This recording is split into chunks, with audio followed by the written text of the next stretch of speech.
ஆண்டவரே,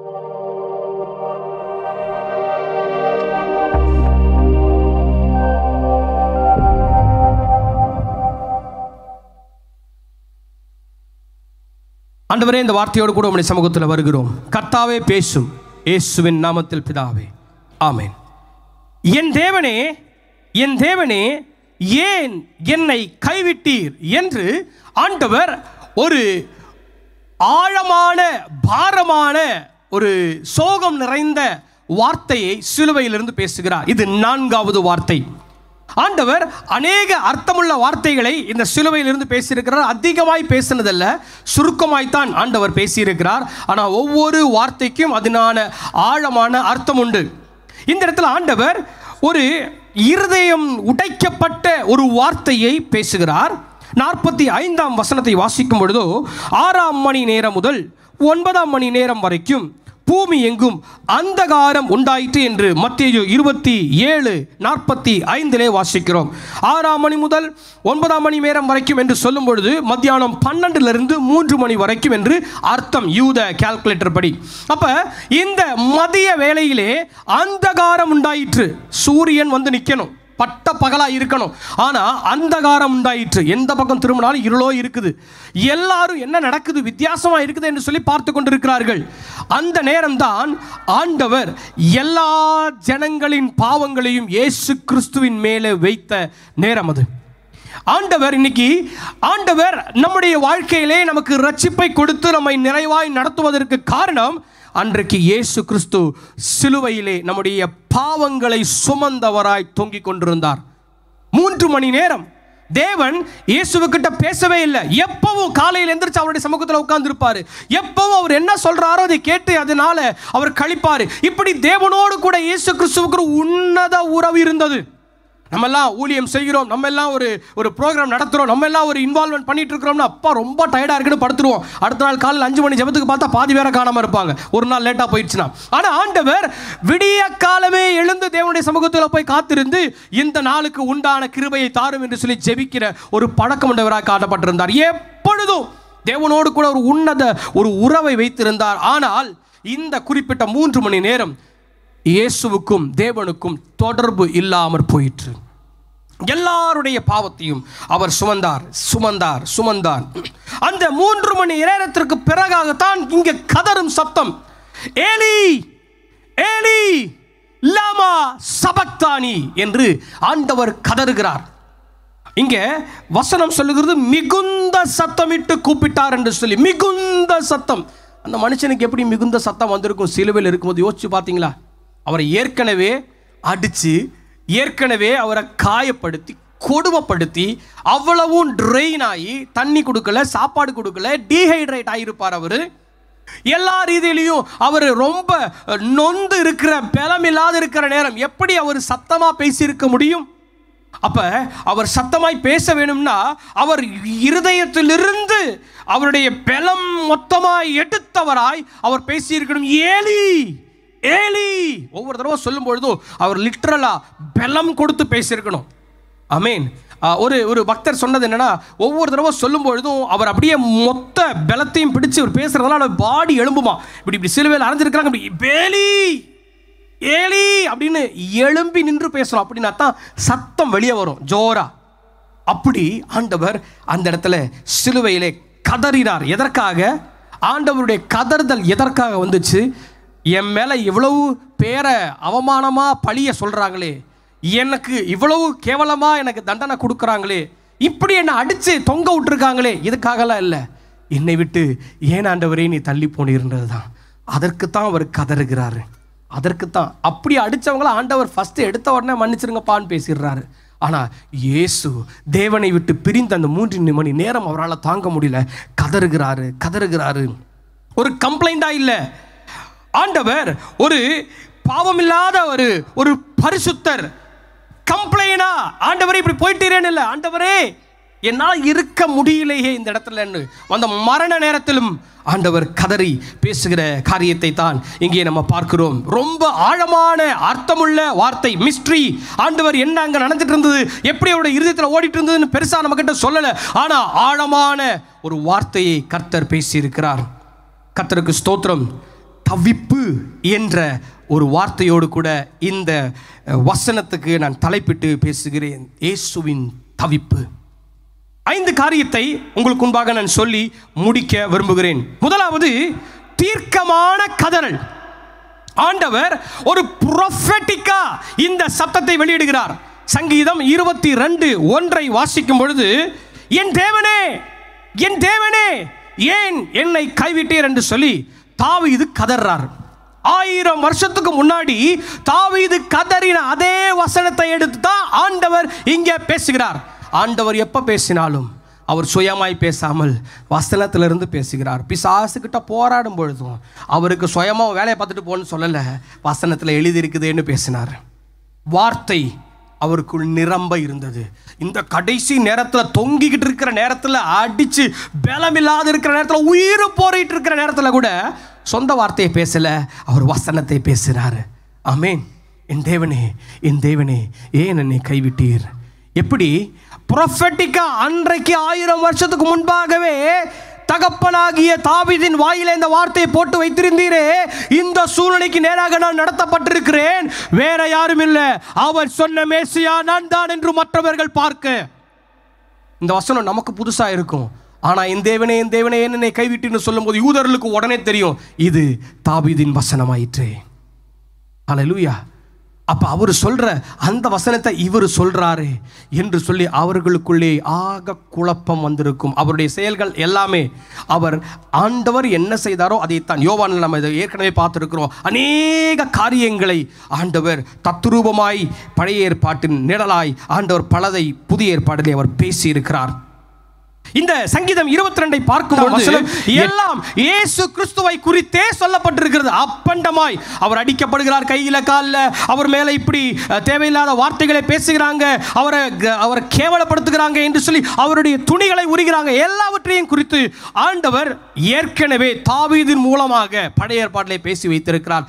இதெல்லாம் நடந்தது, முடிந்தது, நிறைவேறினது என்று சொல்லி இந்த புதிய ஏற்பாடு மத்தேயுவிலும் யோவானிலும் மறுபடியும் இவை குறித்து அப்படியே வசனங்களை வாசிக்கிறதை நாம் பார்க்க முடியும். இந்த தேவன் இயேசு கிறிஸ்து சாதாரண மனுஷன் அல்ல, இவர் தேவனுடைய குமாரன் என்பதை நிரூபிக்கும் ஒரு காரியமாய் கர்த்தர் இந்த கதறுதலை வெளியே கொண்டு வந்தார். It's a prophetic cry. ஆண்டவர் நம்மோடு கூட. அதாவது எப்படின்னா, ஒரு 1000 வருஷத்துக்கு முன்னாடி பாட்டு எழுதுறவங்க ஒரு சில பேர் இங்கே இருக்கிறாங்க. அப்படி கம்போஸ் பண்ணி பார்ப்போமே. 1000 வருஷத்துக்கு முன்னாடி அவங்க பாட்டு வரிகளை எழுதி வச்சாச்சு, டியூன் போட்டு வச்சாச்சு. 1000 வருஷத்துக்கு அப்புறம் ஒருத்தர் வந்து அவர் எப்படி எழுதினாரோ அதே சுவையோட, அதே ராகத்துல, தாளத்துல இவங்க எழுதி மெட்டு கட்டி பாடுறாங்கன்னா எப்படி இருக்கும்? அதே தான், அன்றைக்கு நடந்த அதே சம்பவத்தை இன்றைக்கு இவர் அப்படியே செய்து காண்பிக்கிறார். ஹல்லேலூயா, ஆமேன். இயேசு கிறிஸ்து ப்ரொஃபட்டிக்காய் அவர் வந்து தான் மேசியா என்பதை நிரூபிக்கும் ஒரு ஸ்தலமாக அந்த சிலுவையின் கடைசி கதறலையும் கர்த்தர் மாற்றி வைத்தார். இரண்டாவது, பாவத்தின் பாரமாய் ஆண்டவர் இதை சொல்லுகிறார். ஆண்டவரே, இந்த சிலுவை, கிரஷிங் weight of sin, இவ்வளவு பெரிய பாரம் எனக்குள்ளே இப்ப நீங்க இறக்கி வைத்திருக்கிறீங்க. சாதாரணமாய் அல்ல, எல்லா மனிதர்களின் பாவத்தையும் என் மேல நீங்க வைத்திருக்கிறீங்க. அந்த பழைய ஏற்பாடுல ஒரு போக்கு ஆடு என்று சொல்லி ஒன்று உண்டு. அந்த போக்கு ஆட்டு மேலே தான் எல்லாரும் கை வச்சு, நான் இப்படி பண்ணிட்டேன், அப்படி பண்ணிட்டேன், ஆண்டவரே அதுக்கு பதில் என்ன மன்னிச்சிருங்கன்னு சொல்லி, இந்த பாவத்தை இந்த ஆடு ஏற்றுக்கொள்ளும், நான் ஃப்ரீ ஆகிறேன்னு சொல்லி அந்த ஆட்டு மேலே சொல்லி அந்த ஆட்டை அனுப்பி விடுவாங்க வனாந்திரத்துக்கு. அது போக்கு ஆடுன்னு பேர். அப்படி இயேசு கிறிஸ்துவை ஒரு போக்கு ஆடு போல நம்மளுடைய எல்லா பாவத்தையும் அவர் மேலே வச்சு திணிச்சு பாவமில்லாத அந்த இயேசுவை போக்காடாக மாற்றின தருணம் அது. ஹல்லேலூயா. எல்லாவற்றையும் இயேசுவின் மேலே அவர் ஏற்றி வைத்தார். பாவம் செய்தவரே இல்லை, பாவத்தை பார்த்ததே இல்லை. நமக்காவது ஜென்ம பாவம், அவருக்கு ஜென்ம பாவம் கூட கிடையாது. ஏன்னா அவர் வெறும் ஸ்ரீயின் வித்து, ஒரு புருஷன் மேல கைப்படாத ஒரு உண்மையுள்ள ஒரு பிறப்பாய் இருந்திருந்தது. கன்னியின் பிறப்பாய் இயேசுவின் பிறப்பு. பாவம் இல்லாத அவரை ஒரு போக்காடாக கடைசியிலே மாற்றப்பட்ட நிலைமை. அவர் நம்முடைய பாவத்தை சுமந்திருக்கிறார். 2 கொரிந்தியர் 5:21 வாசிக்கிறதுக்கு உங்களுக்கு நேரம் இல்லை, நீங்க நோட் பண்ணிக்கொள்ளுங்க. இந்த வசனத்திலே அவர் பாவத்தை சுமந்து தீர்த்தவராய் நிற்கிறார். பாவம் இல்லாதவரை பாவமாக்கினார். ஏசாயா 53 வாசிக்கும் பொழுது அநேக காரியங்களை எழுதி வைத்திருக்கிறோம். சங்கீதம் 22 ஏசாயா 53 சிலுவைக்கு நேராக அப்பண்டமாய் எழுதப்பட்ட வார்த்தை ஏற்கனவே தீர்க்கமாக. இதிலே ஆண்டவர் நம்முடைய அக்கிரமங்களை எல்லாம் அவர் மேலே சுமக்க வைத்தார். எல்லாம் அவர் சுமந்திருக்கிறார்.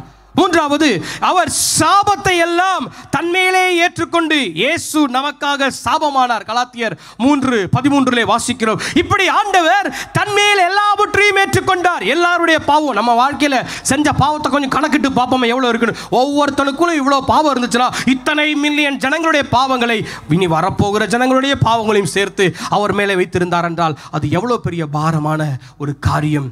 இயேசு அதை ஏற்க தன்னை விட்டு கொடுத்தார். ஆமென்.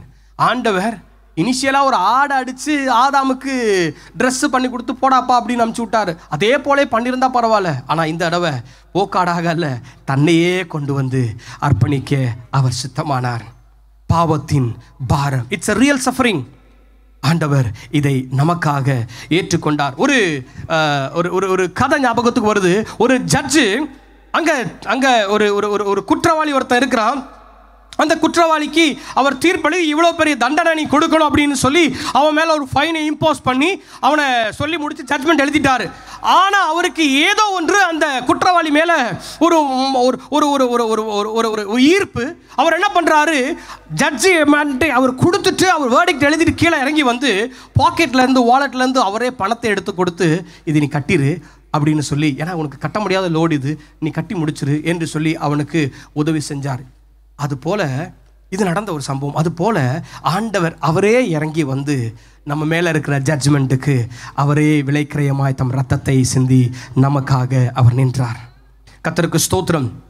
மூன்றாவது, பிரிவின் ஆழம், ரியாலிட்டி ஆஃப் ஃபர்சேக்கன்னஸ். அவர் தன்னந்தனியே விடப்பட்டார். யாரும் இல்லாத ஒரு நிலைமை, என்ன செய்வது என்று சொல்லி தெரியல. வானத்தையும் பூமியும் உண்டாக்கினவர் வானத்துக்கும் இல்லை பூமிக்கும் இல்லை, அந்தரங்கத்தில் அவர் தொங்குகிறார். அவர் இதோ அந்த கேடு அடைந்தார் என்று சொல்லி வேதம் சொல்லுகிறது. பாவத்தை பாராத சுத்த கண்ணர் ஆபகுக் 1:13 ஆண்டவருடைய குணாதிசயங்கள் எழுதப்பட்டிருக்கிறது. அவர் பாவத்தை அவர் அக்செப்ட் பண்ண ஜீரணிக்க முடியாது, பார்க்கறதுக்கு முடியாது, அந்த பக்கத்தில் ஏரியாவிலே இருக்க மாட்டார் அவர்.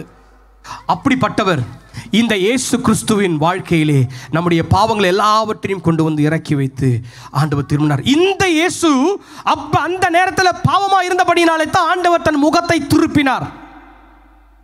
பார்க்கல இயேசுவை, பாவியாய் இந்த இயேசுவை நான் பார்க்கிறேன், என்னால் பாவத்தை பார்க்க முடியல என்று தேவன் தன் முகத்தை திருப்பினார். இதுதான் இவருக்கு வெப்ராளம். முடியல, ஆண்டவரே என்னை விட்டுட்டு நீங்க போயிட்டீங்களே, இந்த சூழ்நிலை என்ன விட்டு போயிட்டீங்களே அப்படின்னு. அதற்காக தான் அவர் கதறார், ஏலி ஏலி தேவனே தேவனே.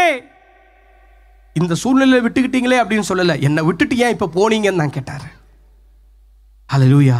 இது உண்மையான இருதயத்தின் ஒரு குமுறலாய் காணப்படுகிறது.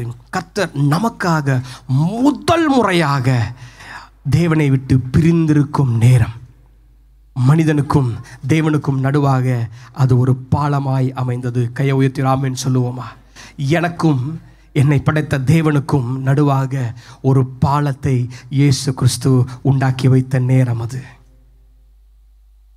நாசியுடைய கேம்பை குறித்து ஒருவேளை உங்களுக்கு தெரியலன்னா கூகுள் பண்ணி பாருங்க. ஹிட்லருடைய நாட்களில் ஜெர்மனியில் வேர்ல்டு வார் டைமில் நாசியுடைய கேம்பில் வச்சாங்கனாலே ஒரு பெரிய ஒரு எப்படியெல்லாம் ஒரு மனுஷனை கொடுமைப்படுத்தணுமோ அப்படியெல்லாம் கொடுமைப்படுத்துவாங்க. உட்கார வச்சு கேஸ் அடிச்சு, அவங்க உட்காரதுக்கே இடம் இல்லை. நம்ம ஊரில் எலக்ட்ரிக் ட்ரெயினில் போடுற கணக்கு தான். அப்படி இடிச்சு இப்படி நின்றுட்டு இருப்போம். அப்போ விஷ வாயுவை கொடுத்து சாவடிக்கிறாங்க. இஷ்டத்துக்கு அது வாயில் சொல்ல முடியல, அவ்வளோ மோசமாக. ஜெர்மனிக்கு போகும்போது அதை குறித்து அந்த இடத்தெல்லாம் போய் பார்த்து நிற்கும் போது நிற்கிறதுக்கே ஒரு மாதிரி இருக்கு, இவ்வளோ மோசமான இடத்துலயா நின்றுட்டு இருக்கிறோம் அப்படின்னு. அப்படிப்பட்ட மோசமான இடம். அதில் ஒருத்தர் சொல்றாரு, இதை விட ஒரு அகல பாதாளம் வேற என்ன நான் பார்க்கறதுக்கு இருக்குன்னு சொல்லி பிழைச்சு வந்தவர் சொன்னார், அதை விட மோசமான இடத்திற்கு இயேசு தள்ளப்பட்டார். பாவம் இல்லாத அவர் நமக்காக பாவமானார். சாபத்தின் சின்னமாம் சிலுவையிலே இயேசு நமக்காக சாபமானார். ஆண்டவர் கதறுகிறார், ஏன் என்னை கைவிட்டீர், ஏன் என்னை கைவிட்டீர்? வெற்றியின் சப்தமாய் 4ஆம் வார்த்தையை உங்களுக்கு நான் சொல்லுகிறேன். வெற்றியின் சப்தம். ஆண்டவர் இது ஒரு முடிவாய் பார்க்கல, ஒரு சதாப்தத்தின் ஆரம்பமாய் பார்க்கிறார். ஆமென். ஏன் தெரியுமா? என்னை விட்டு நீங்கள் பிரிஞ்சு போகிற அந்த கொஞ்ச நேரம் இந்த ஜனங்களின் பாவத்தை எல்லாம் நான் என் மேலே ஏற்றுக்கொண்டேன். இனி இவர்கள் நிரபராதி, இனி இவர்கள் வாழ்வு பெற்றவர்கள், இனி இவர்களுக்கும் உமக்கும் இருக்கிற தடுப்பு சுவர் இடிந்து விழுகிறது என்று ஆண்டவர் ஒரு வெற்றியின் முழக்கமாய் அதை சொல்லுகிறார். ஆமென். ஆண்டவர் எதையும் சும்மா சொல்லலை, அதற்கு பின்னாடி 1000 காரியங்கள் இருக்கிறது. கர்த்தர் அதை நேர்த்தியாக சொல்லுகிறார், அதை செய்கிறார். நாம் பாவிகளாய் இருக்கையில் கிறிஸ்து நமக்காக மரித்ததினாலே தேவன் நம்மேல் வைத்திருக்கிற தமது அன்பை விளங்க பண்ணுகிறார் என்று சொல்லி நம்ம வாசிக்கிறோம் ரோமர் 8. அப்ப நாம் பாவிகளாய் இருக்கிறோம். ஆண்டவர் நல்லவர்களுக்கு அல்ல, நம்மை போல பாவிகளுக்கு ஆண்டவர் இறங்க சித்தமானார். ஆண்டவர் கொலைகாரனுக்கு, கொள்ளைக்காரனுக்கு, விபச்சாரனுக்கு, ஃப்ராடுக்கு, களவு செய்கிறவனுக்கு, திருடுறவனுக்கு, எல்லா கேவலமான மனுஷனுக்காக அவர் தம்முடைய ரத்தத்தை, சுத்தமான ரத்தத்தை சிந்த அவர் ஆயத்தமானார். தன்மேலே எல்லா பாரத்தையும் எல்லா பாவத்தையும் சுமக்க ஆயத்தமானார். எல்லாவற்றுக்கும் மேலாக தேவனை விட்டு பிரிந்திருக்க 3 மணி நேரத்தையும் இட ஒதுக்கீடு கொடுத்தார். கையை வச்சு ஆமென் சொல்லுவோமா? அதனால் நாம் விடுதலையாக இருக்கிறோம், அதனால் நாம் சுதந்திரமாக இருக்கிறோம், பாவ மன்னிப்பை பெற்றவர்களாய் பரிசுத்தர்களாய் இருக்கிறோம். யாராவது தைரியமாக இயேசு இல்லாமல் சொல்ல முடியுமா நான் நீதிமான் என்று சொல்லி? ஒரு மனுஷன் இந்த வேர்ல்டுலேயே முதல் மனுஷன் இப்போ டொனால்டு ட்ரம்ப், அந்த மனுஷனும் சொல்ல முடியாது. செயின்ட்டு அவராலையும் சொல்ல முடியாது. பெரிய போதகர்கள் அவராலையும் சொல்ல முடியாது. நம்ம மோடி தாடி அவராலையும் சொல்ல முடியாது. ஒருத்தராலையும் சொல்ல முடியாது. இயேசு அவர் ஒருவரே நம்மை பரிசுத்தமாக்கி இருக்கிறார். நான் நீதிமான் என்று மாறுதட்டி நம்ம சொல்லுகிறோம்னா அதுக்கு காரணம் அவர் சிந்தின ரத்தத்தின் விளைக்கரையம். அது கர்த்தர் நல்லவர். ஹல்லேலூயா. ஒரு போர் சேவகன் ஒரு கட்டத்தில் திடீர்னு அங்கே பார்க்குறான், அங்கே ஒரு பாம் எக்ஸ்ப்ளோட் ஆக போகுது. அவன் அந்த இடத்த போய் ஈதர் அதை விட்டு அதை தன்னோட சேர்த்து வச்சு அதை அமுக்கிடணும், இல்லைன்னா அது பிளாஸ்ட் ஆகும். அவன் மாத்திரம் இல்லை, ஒரு சில ஜனங்களும் சேர்த்து மறிவாங்க.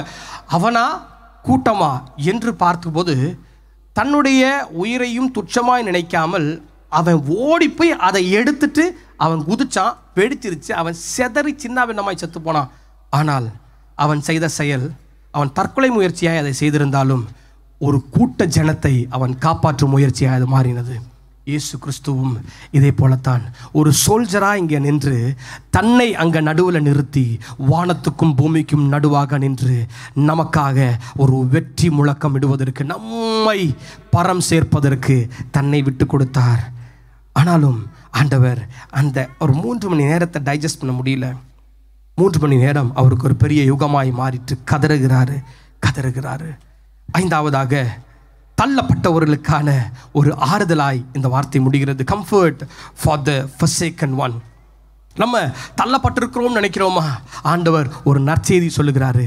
ஐ வாஸ் பீன் டர்ன்ட், நான் திருப்பப்பட்டேன், ஆண்டவருடைய முகத்திலிருந்து நான் மாற்றப்பட்டேன், ஆண்டவருடைய நிழலிலிருந்து என்னை தள்ளிவிட்டார்கள், உனக்காக தள்ளப்பட்ட உன்னை சேர்த்து கொள்ளும்படியாக நான் வந்து நின்று உன்னை நான் சேர்த்துக்கொள்ள இதோ ஆயத்தமாக இருக்கிறேன் என்று சொல்லி ஆண்டவர் சொல்லுகிறார். எபிரேயர் 4:15 ஆண்டவர் நமக்காக பரிதவிக்கிற ஒரு பிரதான ஆசாரியராக இருக்கிறார். ஐயோ இவனுக்கு இல்லைன்னா என்ன பண்ணுவான், இவன் எப்படி இவனால நீ பிழைக்க முடியும்? ஆண்டவர் பிரதான ஆசாரியராக நின்று, ஆசாரியருடைய பணி என்ன? மனிதனிடத்திலிருந்து தேவனுக்காக பார்க்கிறவன். ஐயா தயவு செய்து பாருங்கய்யா, விட்டுருங்கய்யா, அவன் கஷ்டப்படுறாய்யா, கொஞ்சம் மனம் இறங்குங்கய்யா, அவனை மன்னிச்சிருங்கய்யா என்று சொல்லி கதறுகிற மனுஷன். தீர்க்கதரிசி அப்படியே உள்டா. இவன் இந்த பிரதான ஆசாரியனுடைய ஒரு குணாதிசயம் வித்தியாசமா இருக்கும். பார்க்கறதுக்கு வெள்ளத்தில் நிற்பான், ஆடையும் வெட்டிக்கிட்டு. ஆனால் அவனுடைய செயலை பார்த்தீங்கன்னா அவ்வளோ ஒரு உருகின இருதயத்தோடு, யாரோ எவரோ ஆனால் தன்னை போல அவனை கருதி, ஆண்டவரே அவர்களுக்காயும் மனம் இறங்கும் என்று சொல்லி கெஞ்சி பிரார்த்திக்கிற ஒரு மனிதனாய் அவர் இருப்பார். இயேசு கிறிஸ்து பிரதான ஆசாரியராய் இருந்தார். அல்லேலூயா. நமக்காக அங்கே கெஞ்சி ஆண்டவர் தம்மை விட்டு கொடுத்தார். ஆண்டவர் சொன்னார், எப்போ உன்னை விடுவதில்லை கைவிடுவதும் இல்லை என்று சொல்லி இவ்வளோ பேசின ஆண்டவர் இயேசு கிறிஸ்துவை விட வச்சுட்டோம். நம்முடைய பாவம் தான், நம்முடைய துரோகம் தான், நம்முடைய அக்கிரமம் தான். ஒரு சின்ன பையன் அவன் அந்த திருவிழாவில் திடீர்னு காணாமல் போயிட்டான். எந்த பக்கம் திரும்பியும் அவனுக்கு அவங்க டேடியும் மம்மியும் தெரியவே இல்லை. சுற்றி பார்க்குறான், எங்கேயுமே தெரியல. அவன் உட்காந்து கதறான், அழுகிறான், ஐயோ எங்கள் மம்மியை காணான், டேடியை காணான்னு கதறான். கண் எட்டுற தூரத்தில் தான் இருக்குது. ஆனால் அவனுக்கு அவனுடைய மூளைக்கு தெரியலை. ஒரு பலத்த கரம் வேகமாய் வந்துட இங்கே தான் இருக்கிறேன் அப்படின்னு சொல்லி அவன் மேலே அப்படி கை வச்சு அப்படியே தூக்கி எடுக்கும்போது அவனுக்கு ஒரு என் டேடி என் பக்கத்தில் வந்துட்டாருன்னு ஒரு பெரிய ஆனந்த சந்தோஷம். நம்ம பக்கத்தில் தான் ஆண்டவர் இருக்கிறாரு. நமக்கு தெரியாமல் சுற்றி பார்த்துட்டு இருக்கிறோம். ஆண்டவர் இல்லையோ, ஆண்டவர் கவனிக்கலையோ, ஆண்டவர் மறந்துட்டாரோ, என் கண்ணீரை கேட்கலையோ, என் கதறலை கேட்கலையோன்னு சொல்லி ஆண்டவர் நம் மத்தியிலே இருக்கிறார். காரணம், ஏற்கனவே விட்டு கொடுத்த ஒரு அனுபவம் இருக்குது. தேவனை விட்டு தனியாக நின்ற அனுபவம் இருக்குது. நீ பிரிஞ்சிருந்தா வாழ முடியாதுன்னு உனக்கு ஆண்டவருக்கு தெரியும். உனக்காகவே உன் மத்தியிலே அவர் இருக்கிறார். ஹல்லேலூயா, ஹல்லேலூயா, ஹல்லேலூயா. என் தேவனே ஏன் என்னை கைவிட்டீர்? இயேசுவை போல மாறணும் அப்படின்னு ஒரு ஆசை இருந்ததுன்னா ஒரு காரியத்தை நான் சொல்லுகிறேன். இந்த மாதிரி ஆண்டவரோடு நெருங்கின ஒரு உறவு நம்ம வைத்திருக்க வேண்டும். ஆண்டவர் இந்த இந்த இந்த கேப் அவர் விட்டு கொடுக்கவே இல்லை. 3 hours பிரிஞ்சிடல. நம்ம வந்துட்டு ஒரு சில பேர் ஸ்தோத்திரம் வெள்ளிக்கிழமை சர்ச்சுக்கு வரீங்க, அதுக்கப்புறம் அப்படியே ஜோம் பண்ணி முடிச்சுட்டு பைபிள் அப்புறம் அடுத்த வெள்ளிக்கிழமை பத்திரமா எடுத்துகிட்டு வரீங்க. சில பேர் அதிகாலை ஜபத்துக்கு எடுத்துகிட்டு வந்து ஜோம் பண்ண உட்காருறீங்க. சில பேர் குடும்ப ஜபத்தும் சேர்ந்து பண்ணுறீங்க. அதுக்கப்புறம் செல்லு கொடுங்க, மிஷனா, வேற என்ன இருக்குது, என்னென்னமோ இருக்குது, எல்லாத்தையும் நம்ம சேர்ந்து வரோம். அப்பவும் அந்த கனெக்ஷன் திடீர்னு எங்கெங்கேயாவது கட்டாயி விழுந்து போயிடுது. அதுக்கப்புறம் திருப்பி ரெஸ்டோர் பண்ணுறதுக்கு ஒரு நாள் நீங்கள் காலையில் எந்திரிக்காமல் விட்டு பாருங்களேன், அடுத்த நாள் தானாக தூக்கம் வரும். அப்படி கொஞ்சம் கொஞ்சமாய் கேப்பு போயிட்டே இருக்கும். 3 hours கேப்பை கூட இயேசுவால் விட முடியலை. ஏனென்றால் அதுதான் ஒரு உன்னத உறவு. நமக்காக அதை விட்டு கொடுத்தார். அவர் பாவமானார், நம்மை அவர் சேர்த்து கொள்ளும்படியாக. அவர் நம்மை விட்டு ஆண்டவர் எடுத்துக்கொள்ளப்பட்டு அவர் ஒரு இடத்துலையும் நம்ம ஒரு இடத்துலையுமா இருக்கிறதை விரும்பாமல் தன்னை விட்டு கொடுத்து வானம் விட்டு பூமி வந்தார். அதுவே ஒரு பெரிய காரியம்னு பார்த்தா, இப்போ பிதாவுக்கும் தனக்கும் இருக்கிற உறவை நமக்காக விட்டு கொடுத்து பாவத்தை ஏற்றுக்கொண்டார். ஃபார் அஸ் டு ரீகான்சைல், நாம் ஒப்புரவாக வேண்டும் என்று சொல்லி அவர் அந்த பிரிவை ஏற்றுக்கொண்டார். நாம் தள்ளிவிடப்படக்கூடாது, நாம் சேர்த்து கொள்ளப்பட வேண்டும் என்று சொல்லி தன்னை தள்ளிவிட்டது போல தனிமைப்படுத்தி கொண்டார். நாம் ஆண்டவரோடு கூட உறவு உள்ளவர்களாய் இருக்க வேண்டும். அப்பா பிதாவே என்று சொல்லி அழைக்க வேண்டும் என்பதற்காக ஆண்டவர் அங்கே கதறுகிறார், என் தேவனே என்று. ஏணி வச்சாலும் எட்டாது. நம்மளை அப்பான்னு ஆண்டவரை நம்ம கூப்பிட்றதுக்கு ஏதாவது அருகதை இருக்குதா நமக்கு? அந்த சப்தம் இன்றைக்கு நம்மை சத்தமிட்டு அழைக்க வைத்தது. கர்த்தருடைய சமூகத்துக்குள்ளே நம்மை கொண்டு வருவோம். மேன்மையான கிரியை கர்த்தர் நமக்காக செய்தார். கொஞ்சம் கூட அவர் விட்டு கொடுக்க முடியாமல் கதறினார். அதன் மத்தியில் நம்மையும் நடுவில் நிறுத்தி வச்சார். எவ்வளவு அன்பு இருந்ததுன்னா பிள்ளையை விட்டு கொடுத்து ஆண்டவர் இந்த வேலையை செஞ்சிருப்பார். எவ்வளவு பாரம் இருந்ததென்றால் நம்மை ஏற்றுக்கொள்வதற்காக தேவனை இவர் விட்டு கொடுத்திருப்பார். இந்த உன்னத உறவுக்காய் கர்த்தரை ஸ்தோத்திரம் பண்ணுவோம். இது பேர் தவிப்பு. 7 பூ பூத்தது சிலுவையிலே. அந்த 7லே 4வது பூ பேரு தவிப்பு. கர்த்தருடைய சமூகத்துக்குள்ளே இந்த வார்த்தையோடு விட்டு கொடுப்போம். கர்த்தர் எனக்கும் அந்த உன்னத உறவை சீர்படுத்தி நிறுத்த வேண்டும் என்று சொல்லி, ஆண்டவரோடு கூட நானும் நெருங்கி இருக்க வேண்டும் என்று சொல்லி கண்ண மூடி ஒரு நிமிஷம் ஜெபம் பண்ணுவோமா? தகப்பனே, உம்மை நோக்கி நாங்கள் பார்க்கிறோம். ஆண்டவரே, இந்த தவிப்பு எங்களுக்கும் உண்டாயிருக்க வேண்டும். ஆண்டவரே, நீர் ஒரு 3 hours உம்மால விட முடியல. ஆண்டவரே, உம்முடைய உறவை ஆண்டவரே நாங்கள் விட்டு கொடுத்துட்டு நாங்கள் நிற்கலாகாது சுவாமி. உம்மை எந்த சூழ்நிலையிலும் உம்முடைய அன்பிலிருந்து எங்களை பிரிக்கும் காரியத்தை நாங்கள் எட்டி பார்க்க எங்களுக்கு வகை தேடி விட்டுறாதீங்க சுவாமி. நாங்கள் ஓடினாலும் கர்த்தர் எங்களை பிடிங்க. உம்முடைய கரத்தை நாங்கள் இல்லை, எங்கள் கரத்தை நீங்கள் பிடிங்கப்பா. உம்முடைய சமூகத்துக்குள்ளே எங்களை நாங்கள் தாழ்த்துக்கிறோம். உம்முடைய சமூகத்தை ஒப்புக் கொடுக்கிறோம். இந்த வார்த்தைக்காய் நன்றி செலுத்துகிறோம். இதற்கு உண்மையுள்ளவர்களாக உக்ரானக்காரர்களாக எங்களை தொடர்ந்து நிறுத்தும் இயேசு என்னும் வல்லமையுள்ள நாமத்தில் தாழ்மையோடு வேண்டுகிறோம். கிருபையாயிரும் நல்ல பிதாவே. ஆமேன், ஆமேன், ஆமேன். கர்த்தர் உங்களை ஆசீர்வதிப்பாங்க. தேவனுடைய கரம் தொடர்ந்து உங்களோடு கூட இருக்கட்டும். கர்த்தர் நன்மையை தருவார்.